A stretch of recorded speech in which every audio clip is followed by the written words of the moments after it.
combining the music stuff with sort of health activities of whatever sort, it really helps. For me, that means doing CrossFit, doing the odd bit of bouldering. I'm part of a run club at work, and training regularly just sort of helps break up the kind of the I guess the black hole of music, which some might call it. And yeah, I think it's really just about having balance, because you don't want to, like, especially if I'm deep in a sort of a production that I'm working on, sometimes I might spend days, like listening to the same loop over and over again. Trying to find different ways of expressing it or arranging it or combining it with some other elements. And you got to have breaks. So like whenever I finish a track, and creating a track from start to finish could be anything from, I don't know, 3 weeks to 2 months, depending on how many sessions you put in every week. Naturally, I think the amount of time I spend doing music ebbs and flows throughout the year anyway. Sometimes of the year, I'm busier with work, so naturally, I might not have as much time for music production. Other times of the year, I might be really busy with like more gigs. So again, like I might be preparing more for my sets than doing production. And then other times it's quiet. And then like the last 2 months, and naturally when it's quieter, it gives you a bit more time to work on your own personal projects and productions. So I think there is a natural ebb and flow, and it's just about sort of knowing yourself, and knowing where your limits, and what your mental health is like, and organizing your calendar accordingly, I guess, in that way. Obviously it's, there's the stuff you do on your own in your own studio, or whichever studio you're working through or from, but there's also what was I trying to get at with this? Working through. Oh yeah, and that's it. So you have the stuff you do in your own home studio, but then there's also like just going out and just sort of networking and meeting people out and about. So that sort of helps you get your name out and meet people, and just being a familiar face.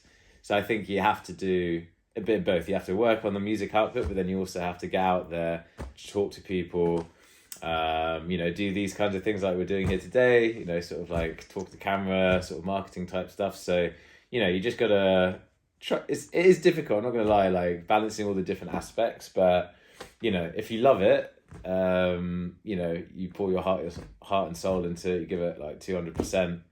And, whilst it is work, it kind of doesn't feel like work because you just enjoy it so much. So, just having fun with the process, really. It's very important to have fun, during the process. I think that's why even a lot of people, I think even sometimes they quit, or they get to a point where they get frustrated, or they hit certain obstacles, and then, they quit because they're not really like having as much fun as they should, like along the journey. I want to go back, like slowly, like, when you was like probably like 14, 15 or whatever, like, could you, obviously, as much as you can remember, like when you was 14, around that age, 14, 15, like, how was you, like, what type of young man was you, and what type of things was you into, like, around that age, Right, 14, 15. As much as obviously you can remember, innit? Yeah, I mean, I guess at that age, I was at secondary school in Chiswick, and at the time, I guess quite a lot of my friends were into the sort of more sort of like, I guess, indie rock kind of music, like Arctic Monkeys, the Libertines, that kind of thing. I actually went to school with this chap called Josh Lloyd Watson, who he lived literally down the road from me in Goldhawk Road, and he's now doing amazingly well musically.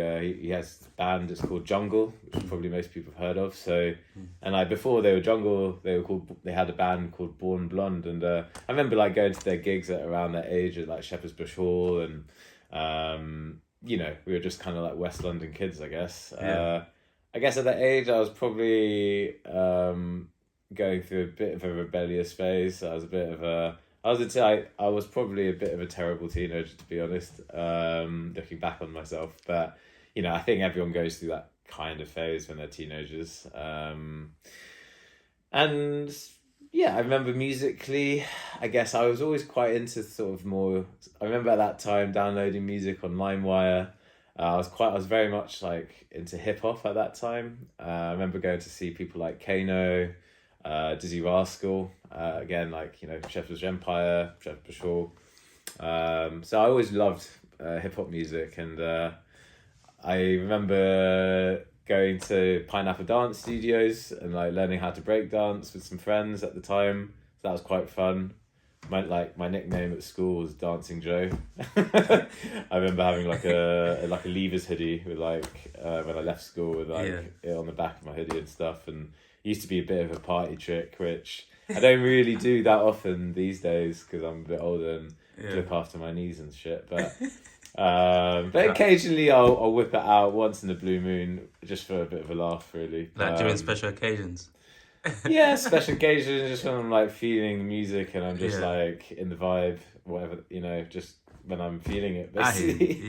I think it all comes together. People who are into music, like, they just love music in all its forms, and rhythm and dance, and you know, it's all connected. So